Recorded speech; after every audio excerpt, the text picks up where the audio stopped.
Hey guys, welcome to Blue Morpho Podcast Through the Vine. I'm your host, Maestro Hamilton, and it is a pleasure to be here with you today. We have an incredible conversation with Sam Gibbs Morris, who shares with us the tale of going from shame and addiction all the way to the glories of plant medicine, communing with God, shedding all of it, and now being a coach and trainer as well as facilitator. He helps people with relationships, learning how to communicate with authenticity, intimacy, and honesty.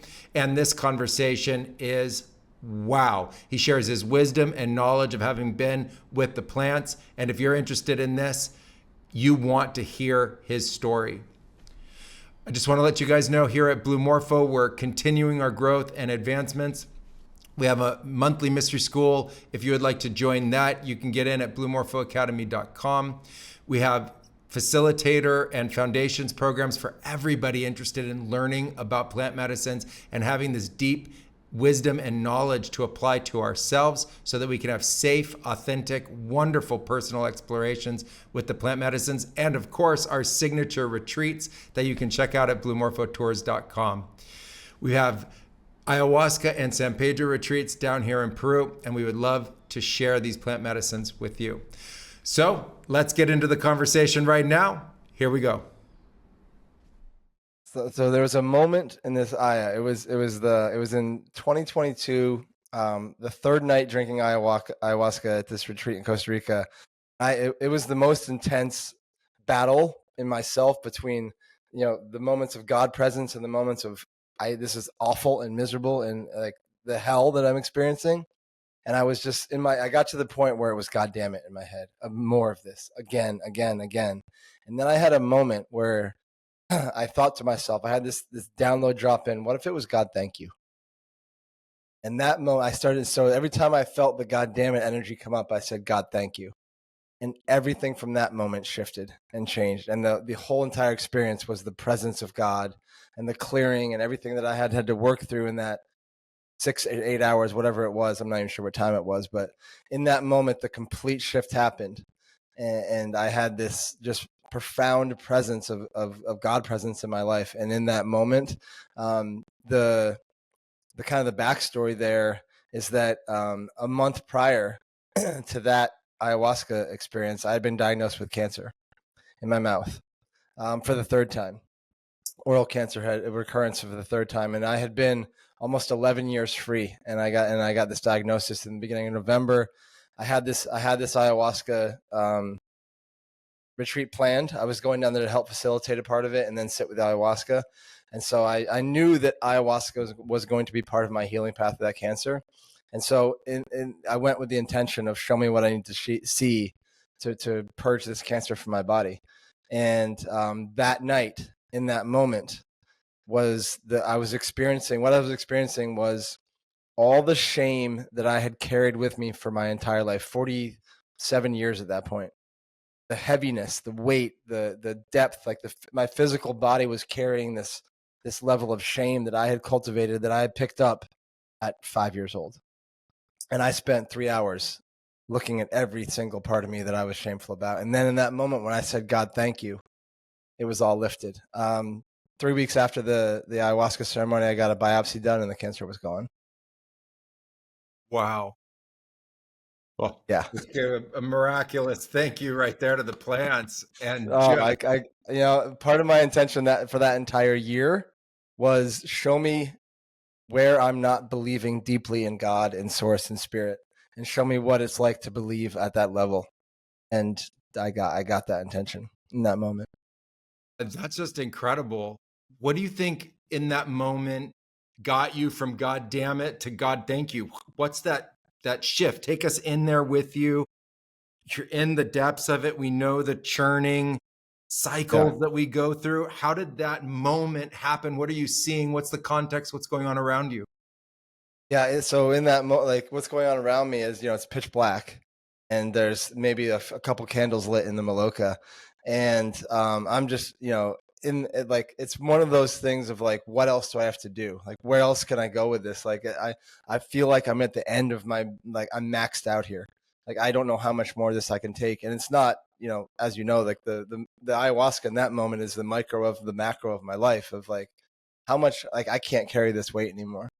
I can't. And so, essentially what happened in that moment is like, God damn it, very much victim. And God, thank you, is very much creator. And so in that moment, I shifted out of like, I'm done, giving away my power, being the victim in this moment, and just like letting, like, it's time for me to step up and choose in this moment how the lens that I foresee, that I see this life with, that I see this moment with, that I see everything with. And I don't know where that came from. I mean, God, obviously, but I don't know.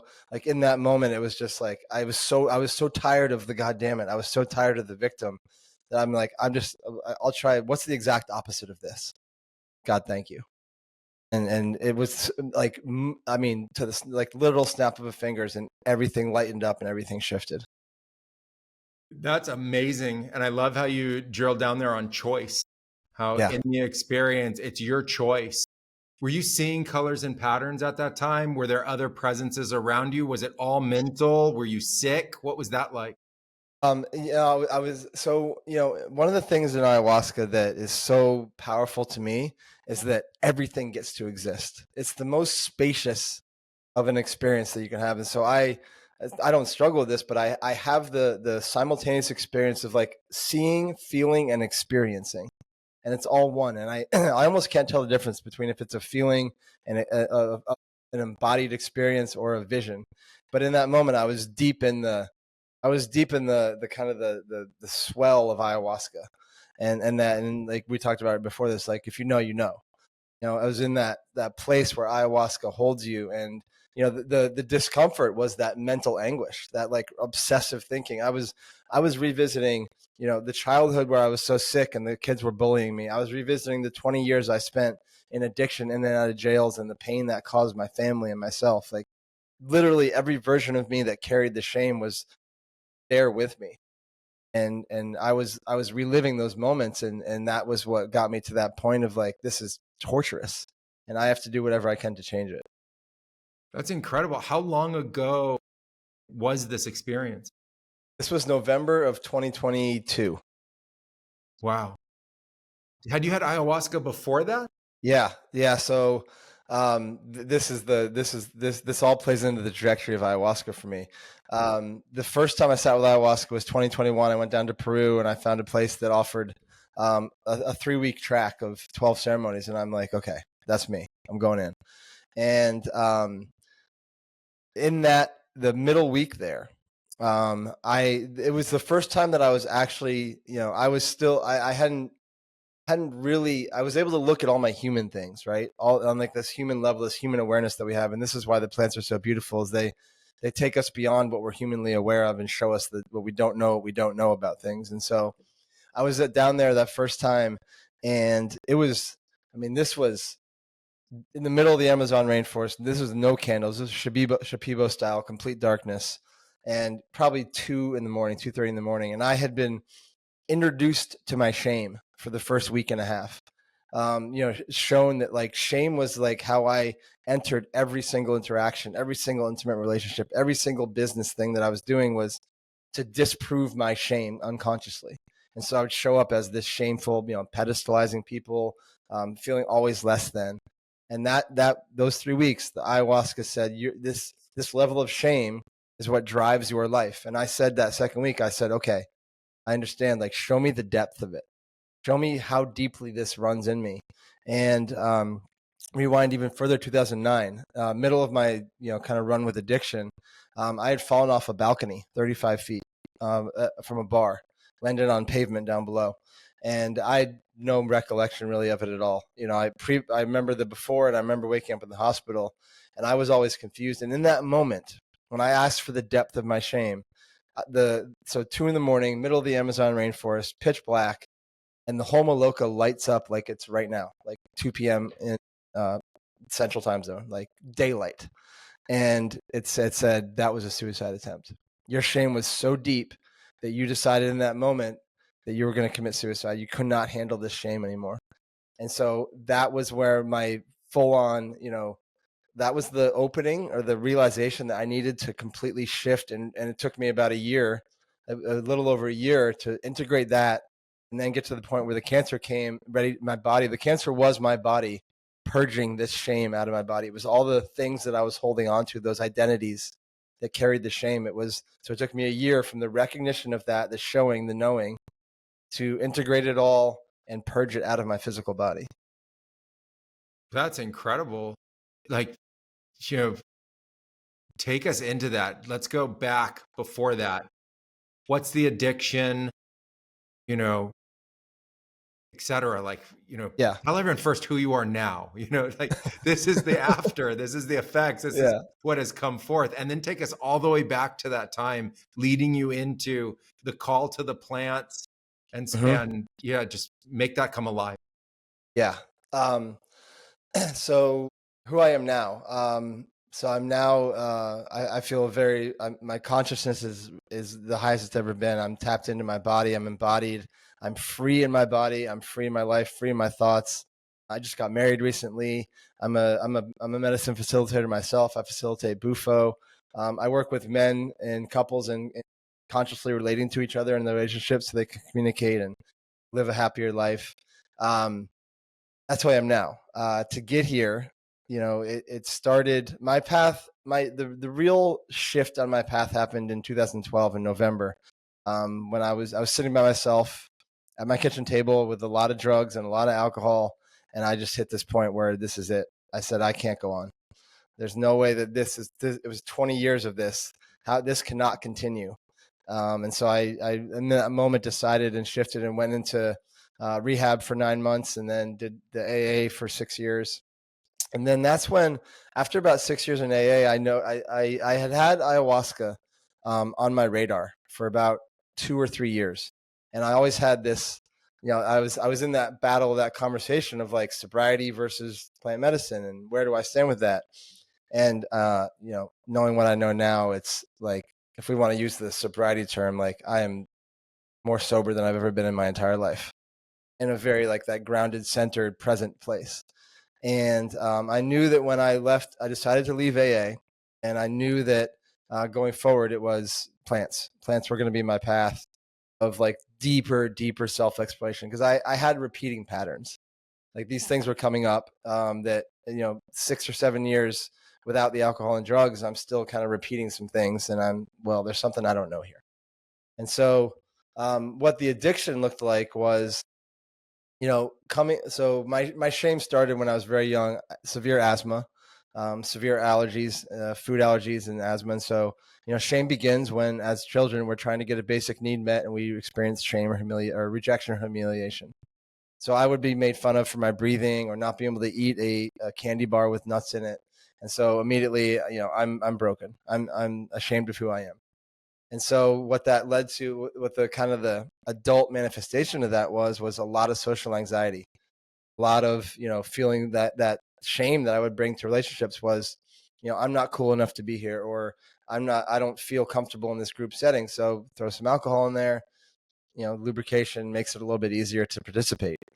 And that led to if a little is good, more is better. And then 20 years later, I was arrested 25 times, 8 nights in jail at one time, 6 trips to rehab, multiple hospital stays. Like really a deep dive into addiction, deep experience of it. And so what that was in reality was just, it was me trying to cover up shame for 20 years. And I found something that did cover it up for a while. And then, you know, then we get into the cycle of addiction where I'm now shameful about my addiction. And that was what San Pedro, the first time I sat with San Pedro, you know, this was when I had left AA about 7 years, actually with Aubrey Marcus for his mastermind. And there was a San Pedro ceremony. And I was like under the impression that I had been kind of healed of my addiction. Like I was clear of that. And San Pedro was like, no, all you've done is exiled that version of you. And so what the plants did is they opened me up to allowing those exiled versions of me, those such shameful versions of me, to come back in. And at first, very painful, very, very, very brutal. And then I got to the point where what these exiled parts are asking for the love. And the plants, mostly ayahuasca, has helped me. You know, that experience where like when I'm in ayahuasca, I feel like all of me gets to exist. And so it's no exiling, it's no compartmentalizing. its presence to all the versions and all the things that maybe I have a hard time processing in my human life.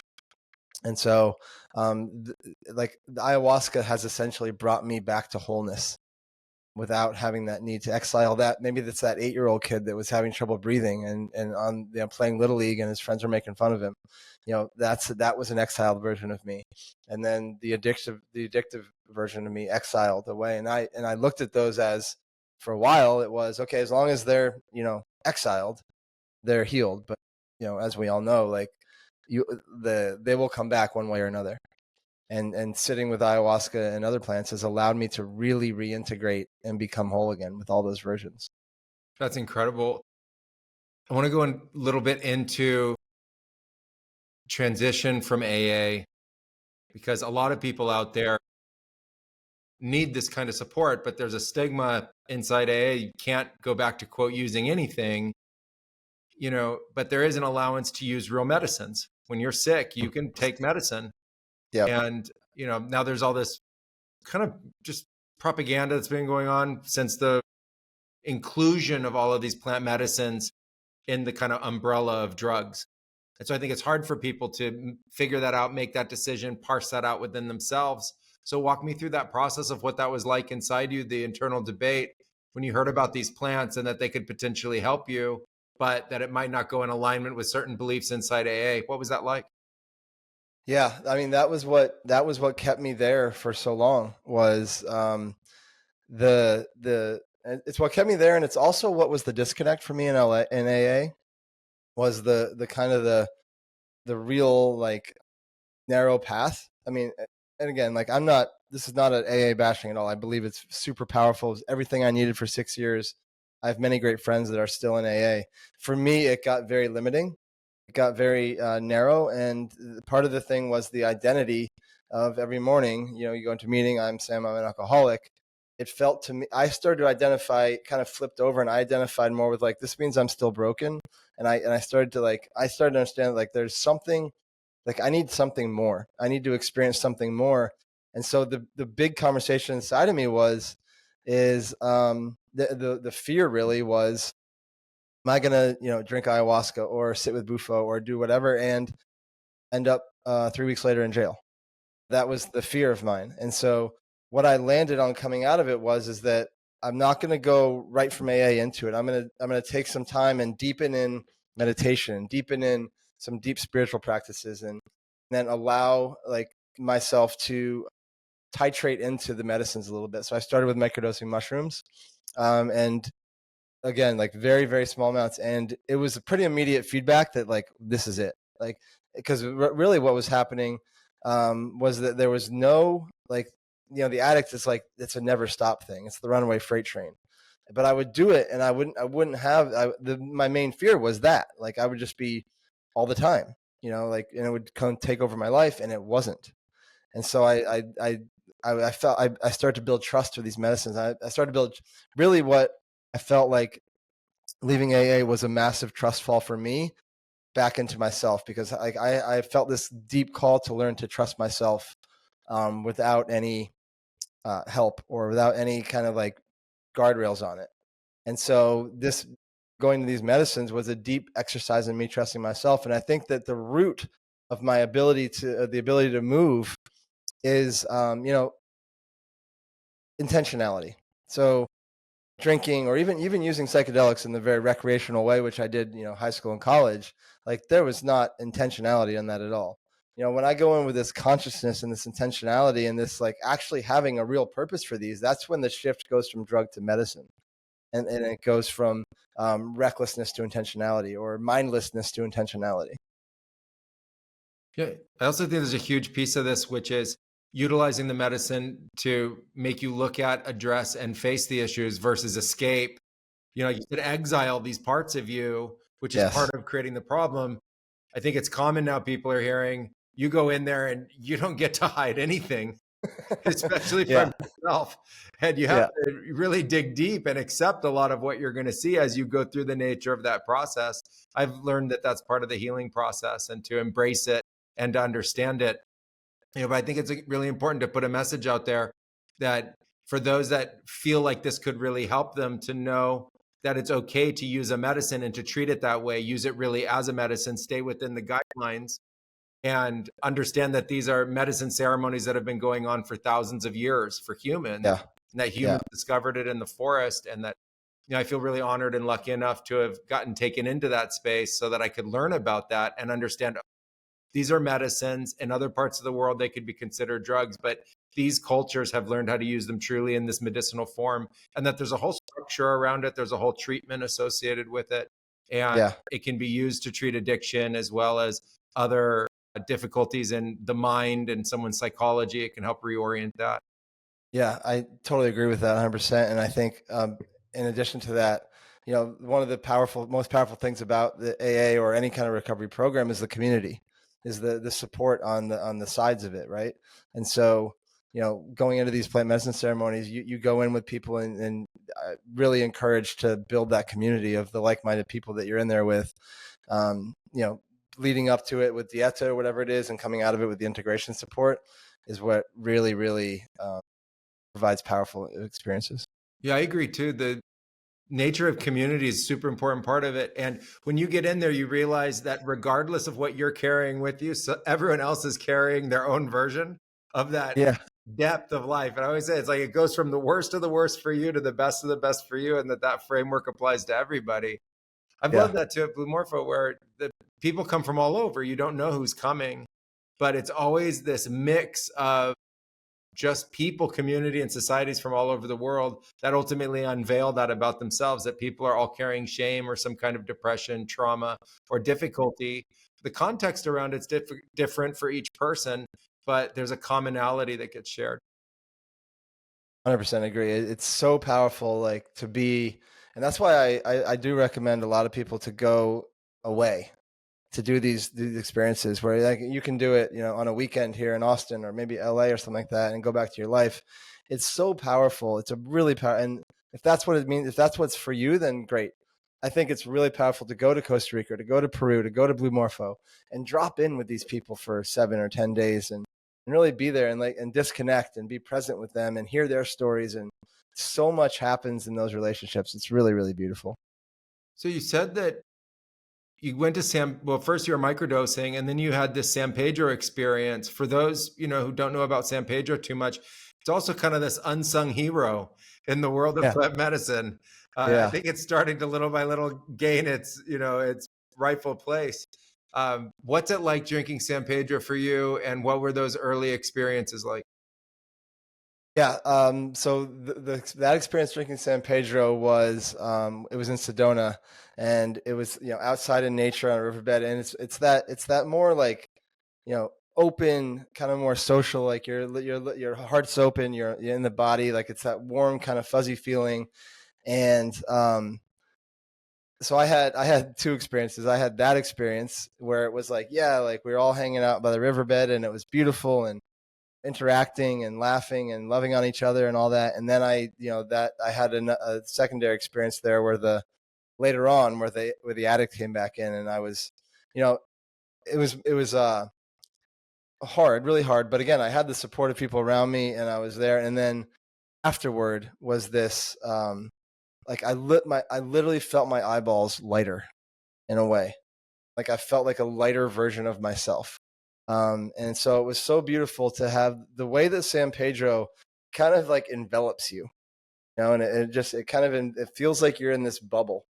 And it really does allow, like it did it for me. What it did is a great job of like, because it was my first real deep experience ceremony since leaving AA, the microdosing, and leading up to that. I would say it was my first actual plant medicine ceremony post AA. And so it did a really great job of building trust with me and showing me like, this is okay. Like you're good. And then it was like, and now I'm going to show you some things. And so, but I had the trust, and it was a great experience for me because what it did is it showed me the full spectrum, and that being post medicine too, of like, okay, like you can have these experiences of warm and fuzzy and then be shown things and work through some stuff. And like, I was literally asking, what do I not know about the things I know about? And San Pedro said, here you go. And so, and then, knowing on the next day, like pretty much immediately seeing the full spectrum and the benefits of this work in one ceremony was really, really powerful. Incredible. Did San Pedro have a kind of visionary context associated with it? Was there, Yeah, I wouldn't say it was like not like an ayahuasca or a bufo where it's like the kaleidoscopy and the fractals and the kind of that experience, but it was definitely, it had like I would say if it's a visual thing, it would like, the very flowy kind of slowed down movements of things was the experience that I was getting. How long did it take from the time that you consumed it for it to really feel like it was starting to work? I would say about 45 minutes, 30, 45 minutes. We drank it. And then, about 45 minutes in, I was definitely in that place of, kind of like the low level grin on your face and the real like dropped into the body. And it's really, really special. Amazing. From there, how long did the experience last? So the experience, the whole thing, so we had the riverbed for probably like 6 hours there by the river, 4 to 6 hours, and then we moved it to another location when the sun went down. In the middle, in there, they did a meditative dose of the bufo before we left the river. So that was a real nice addition to the ceremony as well. I would say all told, probably about 8 hours. Yeah, amazing. In the ceremony. And how from there in your story did you learn about ayahuasca and decide to go and kind of set that all up? What was that process? Yeah. So that moment was we like on an upward trajectory, like that was a hockey stick moment where the thing just like really bumped up, and my path got accelerated. So that experience, being there that week in Sedona with the San Pedro and then the bufo, led me to sit with bufo probably a month and a half later, and a full dose ceremony, which then led me to, so ayahuasca had been on my radar for a while, and I kind of knew where I was going. And I remember the first thing when ayahuasca first came to me, she said, you are going to go to Peru and you're going to go alone. That was the directive. It was get to the root, get to where ayahuasca is, from, like the place, and don't bring any external energies with you. And so my path to that looked like San Pedro, bufo, and then I was in a program at the time, and one of the directives was to go to the dark for 2 hours. So I went to a float tank for 2 hours, and in there, it just like for 2 hours, it was said, go to Mexico, go to Mexico, go to Mexico. And so I literally, that was a Friday. On Monday, I flew down to Tulum and stayed in Tulum for, it ended up being 8 months. But looking back, what I know is that like I needed, part of it was kind of like, Mexico's in the direction of Peru from the United States. And so what I recognize now is that I had to go do a personal, private ceremonial retreat for a few months in Mexico to detach from energies that I was going to bring into ayahuasca. So this was not the plan, but I got to Mexico, and after I was there for about a couple of months, the call came in. It's time to go to Mexico. It's time to go to Peru. And I know now that like I had like the pull was like, leave the States where you've known everything and there's energetic cords and all this stuff. Go to Mexico, be by yourself, clear out and do this thing, and then go to Peru for 3 weeks in June of that year. And it's all been a beautiful trajectory of just like following breadcrumbs and following spirit, and just, things come into the field, and it's like, is it a now or is it maybe in 6 months? And for me, ayahuasca was, if I had done it right when it first came to me, I would, I mean, I don't think it'd ever be a bad experience, but it was too soon. Yeah. I had to wait that 2 years to get to the point where it was very, very clear that now is the time. And, that time in Mexico was so important because it really did allow me to recenter and come back to myself and go into ayahuasca so clean. Hey, you mentioned a call. What's for you the call? Lots of people say, oh, you should be called. I've heard it in many different ways, but for you, you're in Mexico and you say, oh, I heard the calling. I felt the calling. What is that process like? How does it come in? Yeah. The calls are one of those funny spiritual terms that people use, and to me it means like when an awareness is brought to you, like when like if I meet somebody and they're like and like I bring up ayahuasca, they're like, oh, what's that? That's their call. Mm. That's the seed that's been planted. When the seed is planted, that's the call coming in. The phone starts ringing, and then from there, that it's up to the individual to do what they will with that information. Because as you hear about it once, you're going to start hearing about it again. If it's ayahuasca, you'll start seeing Aya things everywhere. You'll start hearing about it. Like it's relentless. Like it'll always be popping in, and then it's up to you to say, what is this? Like I need to investigate this. And usually people will start looking on the internet, or I have friends call me all the time, be like, hey, I'm thinking about doing it. Would love to drop in with you and hear about your experience. And so the call is the moment it's brought to awareness. Now, picking up the call for me, it was getting right. Getting right with the fear, getting right with the knowing of it, getting right with building trust with other medicines, building trust along the way, and then I feel like once that once ayahuasca calls you, I feel like I kind of now always live in a bit of a dieta. And what I mean by that is like, I know that I will always remain ready for her when she says it's your time.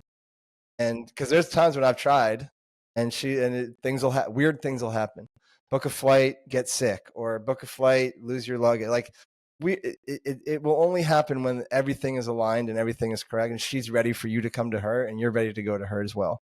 And so with that, like I remain very vigilant of the moments when she quote unquote calls me, and the call right now is pretty loud. And so it's a beautiful thing to be aware of and to notice and to just say, because you can tell the difference between a call and a whisper, right? Like the whisper is like, oh, like that might be a good idea. Sit with that for a minute, like allow that to land and say, and the whisper will get louder, and then you'll know, like, and it's just, all I can say is you'll know when you know that, like, she'll make it very easy for you to get to her. Amazing. The synchronicities happen, the doors open, everything flows in the right direction to make that happen. When you were taking us through that first time you drank ayahuasca in the series of ceremonies, those 12 days, so there was a period of time where it was just taking you into shame. I think a lot of people come to it wishing that they don't have to go through themselves to get to the like really amazing experiences. But I think it's really important to understand that there's a healing process, a learning process, an adjustment, a transformational process that requires a little bit of solar plexus and some decision, some choice, some willingness to stick through it. What was that like, that part of that for you? That's a great question. I think what it was the knowing. It was the knowing that I made the choice, for one.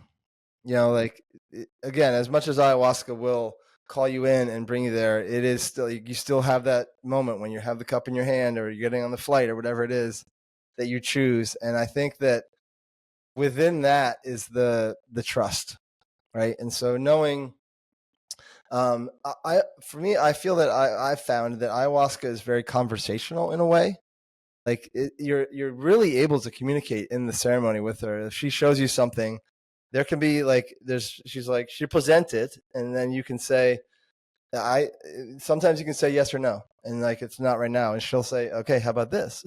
Again. And so what I know that allows that staying power, that allows that ability to be in it, is to know that it is all for my highest good, for my highest evolution, and that there are truly no accidents. There are truly no mistakes. Like everything that's coming up has a purpose, has a meaning, has something for you in it. And to go in with that mindset of this comes back to, like, you're not going to get the ceremony you want, you're going to get the ceremony you need. And there's for me, there's relief in that, because like I can go in, like, it's almost sometimes it used to be hard to land on one thing, but knowing that, like, kind of the best intention is like, I'm here. That's it. It doesn't have to be like, heal my trauma when I was 8 years old and that kid stole my bike. It can just be like, I'm here. what do I need? What do I need to see right now? And then just drop into trust. And that provides a lot of relief and staying power for me in ceremonies. I love that. Every week when we do this, I emphasize with people, of all the things that I've interacted with in life, even though ayahuasca can be dramatic and intense, it's the most trustworthy. It's the most consistent, most trustworthy, most unified sharing experience for everybody I know who's interacted with it. There's something so innate about it, so core to our spirit and our soul. Yeah. It takes us there. Ultimately, we have to go through the psychological and whatever burdens we're carrying within us. But absolutely, the trust is there and built over the years. I had my times with it where it's a long path, 20 plus years. It's a long path with it. And, life happens. You're like, where are we going, in life? There's some ups and downs and everything that we experience. And through through the thick and thin, it has always been there. It has always been a brilliant medicine, has always been a great support, a great guide. I love that about trust, to trust it. The other piece that you bring up is also, I think, really important too, which is deep inside you are where your intentions are.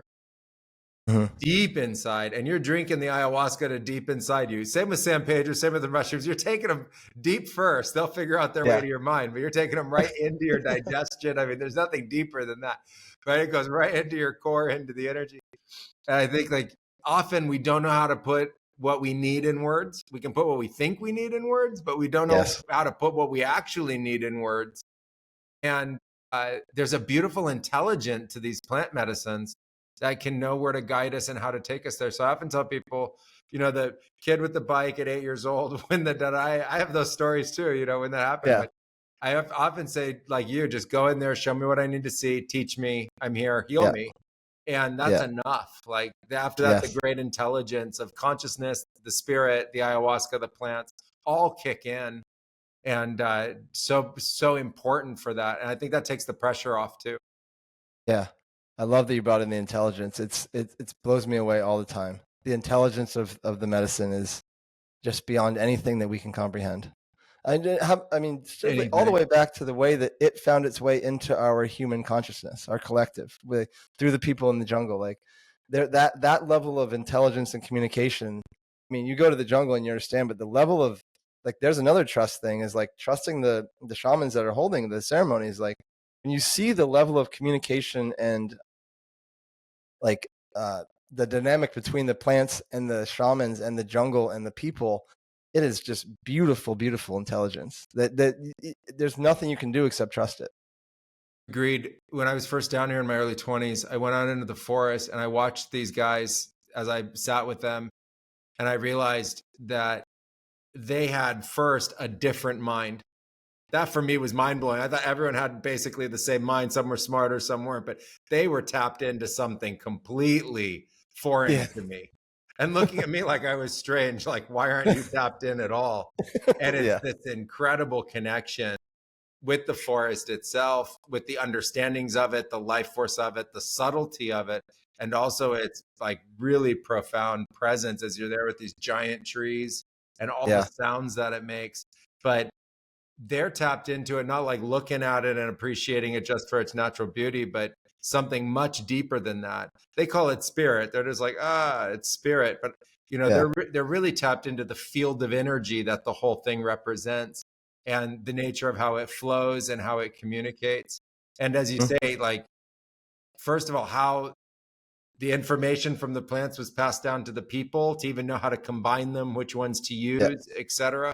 And then this storehouse of knowledge and awareness that they've maintained and passed down generation after generation.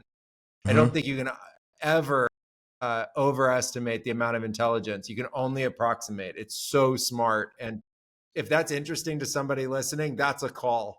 If you go, hey, for real, hey, I want to understand what this intelligence is, that's enough to come and experience it. Yeah, totally. And I mean, once you experience it, it pretty much becomes like a life skill. Like the things that you experience in ayahuasca, it never leaves you. Once it's in you and you've experienced it, it kind of permeates my entire life. Like the way I go about life is very informed by ayahuasca. Agreed. with the compassion, the staying power, the trust, the surrender, the connectivity of all of things. It informs a lot of life. I like that you bring that up, because a lot of people will say that the skills that they learned in a ceremony by living through the ceremony, just going through it, didn't understand the impact of it until they went home. And they realized that each one was a kind of teaching for the things that they have to face and deal with in their normal, ordinary life all the time. Yeah. Where All the fears would time. come up, or where they need compassion and didn't have it, or they get really frustrated and negative, where they need to be neutral to positive, or Yeah. how to approach situations and have a greater integrity within themselves, the way they do it. And then the choices about food, the choice of what they eat and drink, the nature of how they approach relationships, friends and family, romantic Yes. relationships, all of those shift in a direction of improvement. So well said. It's so true.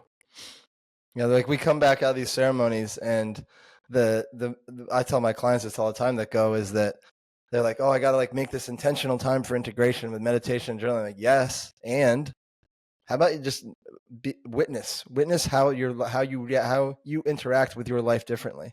That's going to tell you all you need to know about where you need to integrate. Yeah. Love that. The nature of grounding into the experience. I always question, I've been part of, starting and creating an understanding about the need for integration, but I want people to understand that integration means bringing it into your life and making it part of your life and how you live. It's not taking some benefits and going back to how things were. Like, I'm integrated, I'm back to my old self. It's like I'm integrating into a new version of myself that's been improved by the experiences. Yeah. From your first ceremonies and set of ceremonies, when did you get called back for your next series? So the first one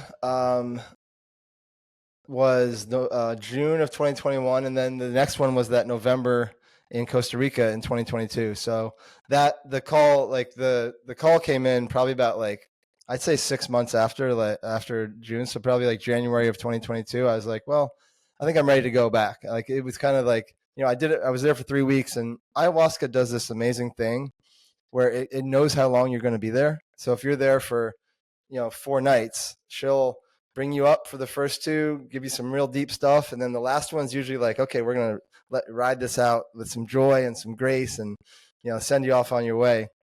And so by about January or February of the next year, I think I was like, okay, I feel like I'm ready to now that I had that first interaction with her where we got a lot of work done, I'm ready to the kind of the top had been blown off. And now it's like, okay, I'm ready to really deepen this practice. And so then I think it was right before, so I went to Burning Man that year. It's like August of that year. My buddy who was throwing the retreat called me and said, I'd like you to come down and facilitate for a few days. And then we're doing ayahuasca on the back end, and love for you to sit there too. So the whole process was probably about a year, maybe 13 months until I was back again. And the call came in about 10 months.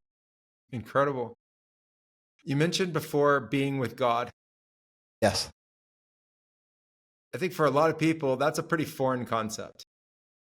Right? It's a belief, it's maybe a hope, maybe it's faith, but it's not direct communion, direct experience. Share with us what that's like going from belief to, hey, God's here, this is really happening. Walk us through that. Yeah. It's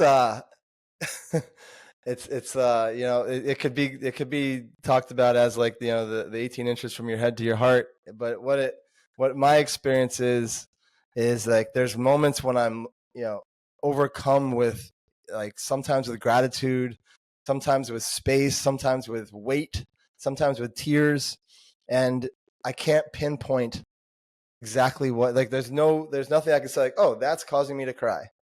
It's like, or that's causing me to feel grateful. It's just like it's a nothing and an everything all at the same time. And it's this feeling of just kind of like a real deep breath and a real deep knowing. And you can feel the presence of it. I've been at workshops where I've seen people drop in and start channeling these amazing stories and the amazing teachings. And I'm just start crying. And I'm like, what's going on here? It's God. God is talking through that person. Or like, in the ayahuasca ceremony, for me, it's God is the thing that gives me the ability to be with all of it. I remember in one of the first ayahuasca ceremonies in 2021, one of the things that I had struggled with a lot was just so many voices in my head, feeling like I had like 10,000 characters all informing me at one time. And I felt like I always had to pick one. And so it was this like really sporadic, frantic kind of thing. And I remember in the ceremony having this moment where all 10,000 were just there, silent and present. And the message was, everybody gets to be here and you don't have to choose, and it gets to be calm. And that was one of the first times when I was I literally felt God in that moment. Oh, it's incredible. And then of course going from the God damn it to the God thank you was like, actually, that was actually me calling him in, calling it in, calling whatever it is in, calling spirit in. The God damn it is like, why are you doing this to me? I'm resisting. The God thank you is like, okay, I know you're doing this for me. I know this is for me, and I know this is thank you, because on the other side of this, I know there's deep, deep beauty. Yeah. Love hearing the calling God in. When I grew up, I had no belief. I had no faith. I had no connection. And I found myself in my early 20s in an ayahuasca ceremony, and something was triggered in me. And I just started just calling God as hard as I could. And in calling God, at one moment, there was no roof to the Maloka. There was no stars anymore. There was just omnispace. There was Yes. omnispace. And I had this like moment, but I thought, no, I called this in. I just called this in. And it was so clear that there was this omni-intelligence, omnipresence that was through everything. Yes. And it took a while later in my life to understand what I had done, but I realized what I had done by calling, I had gotten through the part of me that was unwilling to tap into that frequency. I was unwilling to go there inside myself. And so that's why it didn't seem like it was there. And then once I learned, I used to call like tuning the old radio dials, like you're tuning the dial and you hit the God frequency and then just, and you're just tapped in like that. And there's all these other ones. There's like the me. Most of us spend time in the reflection of their self. The I am is experienced. And then there's this one that's divine. And so I like that for all the people listening to understand you can call it in. You have to wait for it yourself, make the call within yourself, make the adjustments in there in ceremony. And, those frequencies are available to us. Those presences are available. And like you said, it doesn't matter the word you put to it. It doesn't matter the pronoun. It doesn't matter the word. What matters is why you would have a word at all. I go back in my mind to the first people that didn't have a word for the word, right? What is that? But they're tapped into something and they want to give it a name, which is why they come up with a name. And people are now fighting the name and they're fighting the concept of gender associated with it. I'm like, guys, the universe comes from it. The galaxies come from it. Everything comes from it. It's real. It's present. It's through all of this. It's through the galaxies. It's through you right now. Don't worry about the name. Let's tap back into the essence. And then understand we could give it name and try to talk about it and share in it and ultimately guide more and more people to having that personal communion and that real experience. Yeah, that's beautiful. Yeah, Star Wars got it right. The Force. Totally, it is a force. It's a force beyond all forces. Yeah, I mean, I think too, like when you notice those, like in life, like we resist, like, oh, I'm stuck in traffic, and it's like, and like really, traffic is God. That's God speaking to you, like slow down, whatever it is. And so, man, my wife and I have gotten into this like funny little game we play where like we're more frustrated with something like in a parking lot, like instead of the goddamn it, it's like, oh, thank you for allowing me to spend more time with my wife in this moment. Just shifting the perspective of like, I'm choosing this or allowing this, as opposed to like, this is terrible, this is affecting my life, I'm going to be late, whatever we make up about our 3D world. Yeah, that's a great reframe for that. I love that. Thinking about all this now, how far you've come, what you've gone through, what you've worked through, what advice would you give yourself if you could now talk to your previous self before you went into ayahuasca or plant medicines the first time? You've now amassed all this knowledge. How could you go back to yourself before you ever even, had tried this? What would you tell yourself? This is such a great question. I think the first thing I would say is there's nothing to be afraid of, and you have the ability to hold yourself in the very, very deep end of the pool. You will don't be afraid of the deep end. Go there, and you will be held there, and know that there's no drowning that's going to happen. Love it. Yeah, I think that's the big thing is like, self-doubt. Like me, my childhood growing up very, very sick, like there's a lot of self-doubt, a lot of distrust in my own body, my own lungs. And so going into these ceremonies, it is like, and then with the addiction, trusting myself in a deep altered state, it's like I'd kind of manifested a lot of distrust in myself. And so these medicines have brought me back to a deep trust that I can hold myself in some pretty deep and dark places. That's beautiful. Integrity is such a big part of the medicine. And I wish we had been taught integrity growing up. And I wish we had been taught how to deal with that in our own cultures and societies. But it's not yet part of our overall curriculum. And learning the Yeah. nature of that integrity, that's a great message as well. Understand that your integrity can be integrated and found at any time. You didn't have to live a life of perfect integrity. We've all been through the thick and thin. Your Yes. message to humanity, your message to the audience, what you want people to hear. Drink ayahuasca. But that seriously, that is true. I do believe that a lot of people could benefit from that. But I think the biggest thing that I would love to impart that I've learned is to really, really treat life as a ceremony. Really, really, and that means intentionality. It means mindfulness. It means trust, surrender. Let love and truth lead you, and then with the dieta or the integration, be super intentional and mindful about life. Like treat your life like it really matters. And that's what we all do for ceremonies, is we all do this big thing to get ready. But like I try to this is what I teach, is all of life gets to be that. With like blessing your food and saying a prayer every morning or whatever it looks like for you, but make your life super intentional so that you can actually be present to all of it. Beautiful advice. We're going to now move into the AMA. Yes. So we got another question here that I would like for you to answer. This is a great question. What should people be looking for when they're looking for safe, reliable, capable practitioners? And what's the difference between one and another? Yeah. So this is I think that having a conversation and just feeling really talking to people, looking at their lineage, looking at the time they've been doing it, looking at the experience they have, looking at when you're in the presence of this person, do you feel safe? A lot of people will kind of dishonor their own feelings in a way of like, oh no, like other people have said this person is great, so I will. But if like it really is tapping into like, how do you feel around this person? Do you trust this person? Do you feel like this person is attentive to you and that they can hold you? And that goes for person and setting. Looking at the set and setting, tapping into what it is. You can say no. You can say no right up to the point where you have the cup of ayahuasca in your hand. If something feels off, hopefully it would not get to that point. Like beforehand, before that, but just really remain. This is the first part of the ceremony, is really tapping into how you're feeling all along the way. Are you feeling held, safe, supported, seen, loved? And that will, 99 out of 100 times lead you to a very, very good ceremony.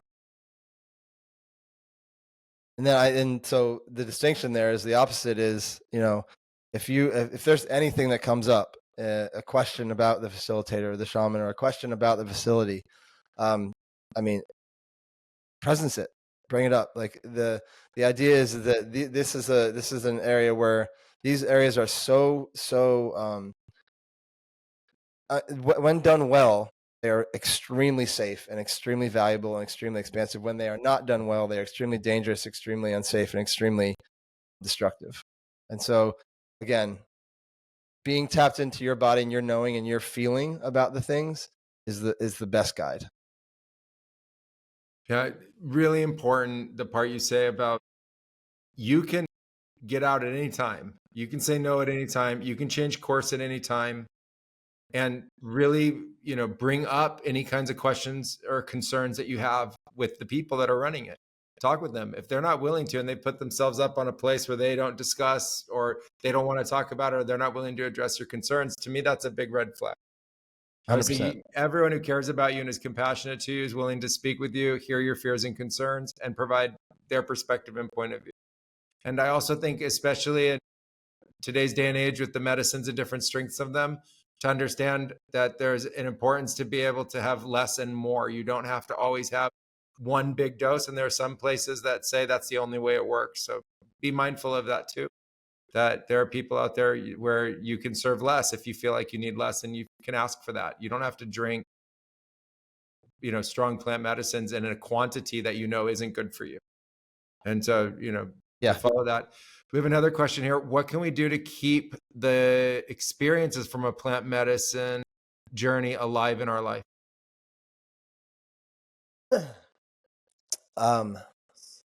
This is that integration piece we talked about. Like if we go to have the plant medicine ceremony, and we are awakened to all these new knowings about ourselves or our environments, and we go back and get back into the same lane, we're going to have massive awareness with not a lot of change, which equals a lot of pain. Whereas if we go in, if we bring that awareness and this newness back in, this willingness to change, and I say for the first, 7, 14, 30 days, it's a big witnessing phase. Allow yourself to be witness to what's different, and, really feel into it. Like it can be as simple as like, that feels good to me, I'll do more of it. That doesn't feel good to me, I'll do less of it. Because really what you're doing in that first 30 days is choosing what your new baseline, your new bedrock is going to be post-ceremony. And so knowing that you have the power of choice, and that you don't have to choose the old way. You can choose a new way. And I think that's the most powerful thing, is like anytime we can have a moment of pause and say, okay, I know what old me would do, but what is this new version of me? What do they choose? Awesome. Yeah, perfect. I'm going to my first Aya retreat later this year. What are ways that I can prepare? Start now. Know that like once you commit, the medicine in turn, kind of looks back and winks at you, and know that the things that may have been a little warm in your life are maybe going to get a little spicier. And really, in leading up to the ceremony, be open to all the information that's coming at you. Be open to deciphering all the information that's coming to you, and saying, this is something that maybe I hadn't thought of in 10 or 15 years, and it's back. Oh, I thought I dealt with that. It's back. It means that the medicine is informing you all along the way to the point of the ceremony, till you get there, of what is valuable to you in the ceremony. And keep a journal, keep a note in your phone, whatever it is. Look at life as directional arrows and information for the ceremony, because it's all being presented to you now. Sam, how should people find you? How should people connect with you? Yeah. Share with them everything that you would like to. Thank you. First of all, I want to say thank you so much for having me on. This has been an amazing conversation. Really, really powerful. Love it. Love what you do in the world. Thank you for how you show up. I've been following you for quite a while, and just you keep doing what you're doing, man. It's amazing and beautiful. Thank you. Find me. Instagram is the best way. It's at Sam Gibbs Morris. That's kind of the front facing, and everything really dives out from there. I do one-on-one coaching for men, women, and couples, mostly in how they consciously relate to each other, how they communicate in relationships, how they hold each other. I also facilitate plant medicine ceremonies, Bufo, myself, my wife and I do private ceremonies, and we also do breath and sound alchemy. Incredible. Thank you so much for coming on Through the Vine. It's a pleasure to get to have this conversation with you. I look forward to many more, and I hope we get a chance to sit in ceremony at sometime soon. I would love all that. Thank you very much.